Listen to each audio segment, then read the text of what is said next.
Hello friends, स्वागत है आपके हमारे यूट्यूब चैनल पर। आज हम फिर से एक नए स्टॉक्स का एनालिसिस करेंगे और एनालिसिस करके ये पता लगाएंगे कि इन फ्यूचर ये स्टॉक्स आने वाले समय में एक अच्छा ग्रोथ देगा या नहीं देगा।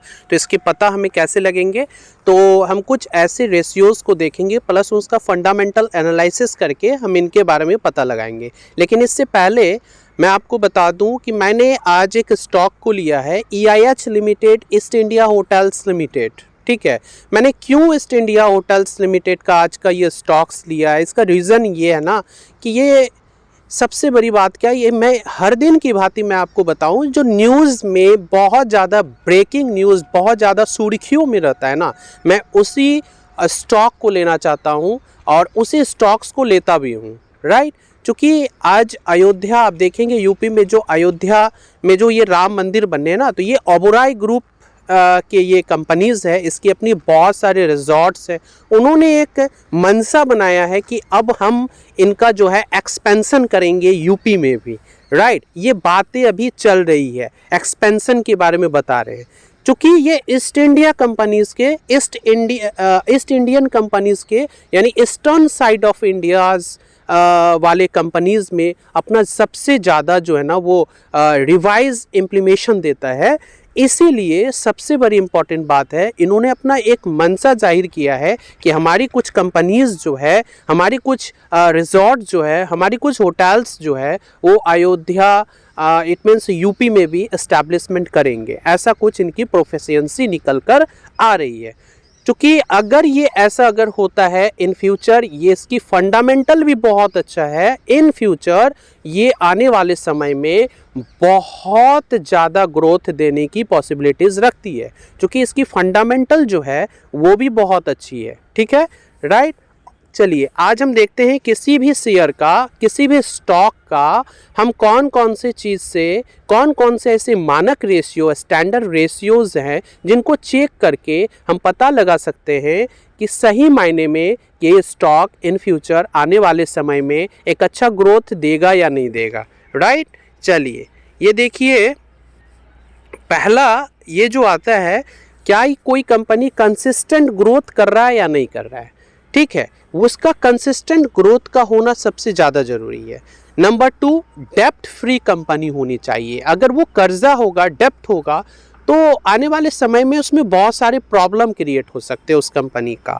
एक अच्छा ROE, स्टैंडर्ड ROE दे रहा है या नहीं दे पा रहा है, इस कंपनी की वर्किंग प्रोफाइल क्या है, एक्चुअली में वो किस तरीके का काम करती है। ठीक है, उनकी PE रेशियो देखना बहुत ज़्यादा ज़रूरी है कि PE रेशियो उनका क्या है।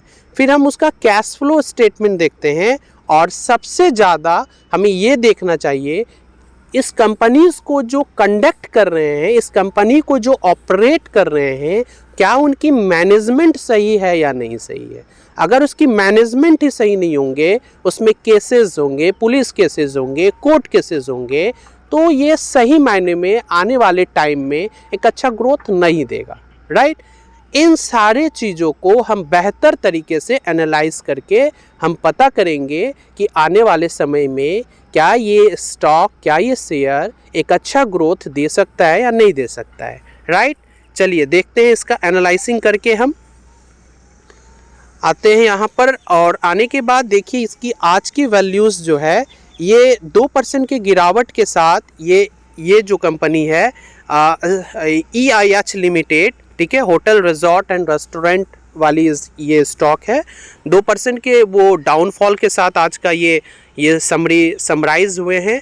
और आज इसकी प्राइस समरीज देखें तो हाई लगा चुका है 289 का, लो लगाया है 280 का, और 52 वीक में 150 का लो गया है, 294 का हाई गया है। राइट, अब देखिए इस कंपनी के market cap and enterprises value, मैं हमेशा किसी भी कंपनी के इंटरप्राइजेज वैल्यूज़ को ही देखता हूँ। ये मार्केट कैप इसका 17,719 करोड़ रुपीस के आसपास है और इसकी एंटरप्राइजेज वैल्यूज़ जो है 17,596 के वैल्यूज़ पर है। PE इसका 41 है एंड PB इसका 5.5 है। फेस वैल्यू 2 वाली कंपनी है। बुक वैल्यू 51.52 का है। डिविडेंड 39% का डिविडेंड भी देती है। डेप्ट 56 करोड़ का डेप्ट है, लेकिन उसके साथ साथ कंपनी के पास 179 करोड़ रुपए के कैश भी मौजूद है। प्रमोटर होल्डिंग 32% के साथ है और ईपीएस जो है वो 6.81 अर्निंग पर शेयर दे रही है। आरओई 10% है एंड आरओसी 14.75%। अभी एक्चुअल में आरओई थोड़ा सा कम है, लेकिन आने वाले समय में ये कंपनी इसकी आरओई भी बढ़ेंगे और फंडामेंटली और स्ट्रांग देखने को मिल सकता है। ठीक है, और प्रॉफिट ग्रोथ जो है वो 370% के आसपास का वो प्रॉफिट ग्रोथ भी दिखा रहा है। ठीक है, अब इसकी सबसे इंपॉर्टेंट बात देखते हैं। ये कंपनी जो है अपनी पेयर कंपैरिजन ग्रुप में जो है, पेयर ग्रुप में वो दूसरे नंबर की कंपनी है और इस कंपनी की इबेडा जो है वो 10% के आसपास का है। और सबसे इम्पॉर्टेंट बात है, इस कंपनी की प्रॉफिट ग्रोथ देखें तो ये ग्रेजुअली बढ़ता ही गया है और आने वाले समय में आज के जनरेशन के हिसाब से ये देखने को मिलेंगे, बेहतर परफॉर्मेंस करने को देखने को मिलेंगे। राइट, आरओई जो है इसका, इसमें भी ग्रेजुअली आप देखेंगे कि कुछ इंपॉर्टेंट और कुछ नेगेटिव एस्पेक्ट आए हैं, लेकिन फंडामेंटली ये आने वाले समय में ठीक हो जाएगा। ठीक है, ये हमारा अपना रिसर्च है, इसमें कोई हमारा रिकमेंडेशन नहीं है।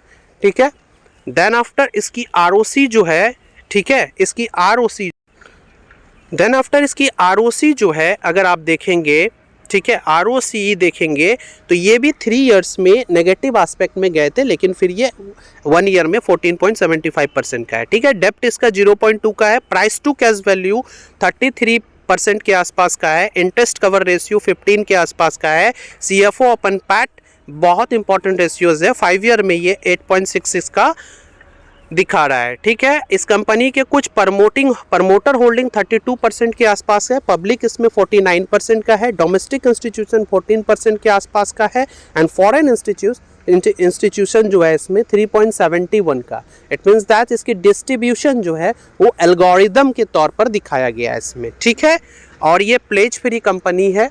ठीक है, चूँकि ये एक प्लेज फ्री कंपनी है, राइट, और इस कंपनी के कुछ स्ट्रेंथ है। आप देखेंगे इसकी जो प्रॉफिट ग्रोथ दिखाया गया है 3 इयर्स में, ये 37% के आसपास का है और इस कंपनी की जो डेप्ट है वो आप ग्रेजुअली देखेंगे कि इसमें डिक्रीजमेंट ही देखने को मिला है और ये डेप्ट फ्री कंपनी है। और साथ ही साथ सबसे इम्पॉर्टेंट बात, इसकी इंटरेस्ट कवर रेशियो 15.90 का है, जो मैं पहले ही बता चुका हूँ।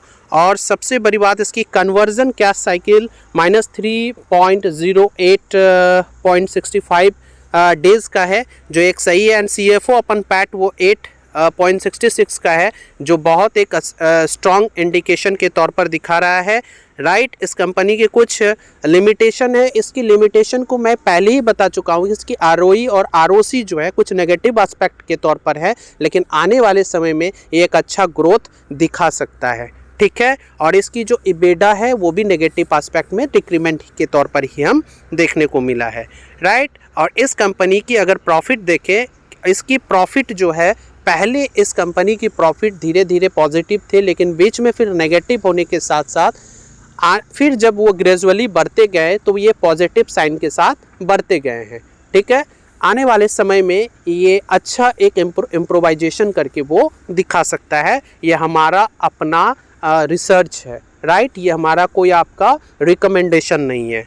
ठीक है, उसके बाद इस कंपनी की सबसे इम्पॉर्टेंट, मुझे लगता है कि अगर प्रॉफिट लॉस से भी सबसे ज़्यादा इम्पॉर्टेंट अगर कुछ है तो हमारे लिए कैश फ्लो स्टेटमेंट जो है सबसे इम्पॉर्टेंट स्टेटमेंट हम मानते हैं। इस कैश फ्लो स्टेटमेंट में ऑपरेटिंग कैश फ्लोज जो है, आप देखेंगे कि ग्रेजुअली ऑपरेटिंग कैश फ्लोज जो है बीच में नेगेटिव हुआ था, लेकिन ग्रेजुअली ये बढ़ते गया। ठीक है, एक लास्ट में 2 बार नेगेटिव के साथ एक अच्छा रेसिस्टेंस, एक अच्छा इसकी एक वेरिएशन के तौर पर गुड अमाउंट वैल्यूएशन दिया हुआ है। ठीक है, और सबसे इम्पॉर्टेंट बात है, ये कंपनी समय समय पर डिविडेंड भी देती है। ठीक है, आपने पहले भी मैं इसके बारे में देख लिया था। और सबसे इम्पॉर्टेंट चीज़ क्या है, इन सारे चीज़ों का एनालिसिस करने के बाद सबसे बड़ी बात क्या है, क्या ये कंपनी में कोई पुलिस केसेस है या नहीं है, कोई कोर्ट केसेस हैं या नहीं है। जी हाँ, इस कंपनी में police cases and court cases भी हैं, लेकिन ये बहुत पहले ये केसेस थे जिसका डिसॉल्व जिसका पूरी तरीके से ये ख़त्म हो चुका है। अभी एक केसेस है जो ये नॉर्मली कुछ बड़े इश्यूज़ को लेकर नहीं है, नॉर्मली वो बहुत ही नॉमिनल है और वो ख़त्म हो जाएंगे, ठीक है। उस पर कोई ज़्यादा उस केसेस से इसकी एनालाइसिंग पर, इनकी फंडामेंटल पर किसी तरह की कोई इम्पैक्ट नहीं पड़ने वाला है, ठीक है। तो कुल मिलाकर ये देखिए कंपनी आने वाले समय में एक अच्छा ग्रोथ दे सकता है। फिर भी ये हमारा कोई रिकमेंडेशन नहीं है आपका, राइट, ठीक है। ओके, फिर मिलते हैं हम नेक्स्ट वीडियो में। और अगर अभी तक आप हमारे चैनल को अगर सब्सक्राइब नहीं किए हैं तो जल्दी से हमारे चैनल को सब्सक्राइब कर ले, राइट। ओके।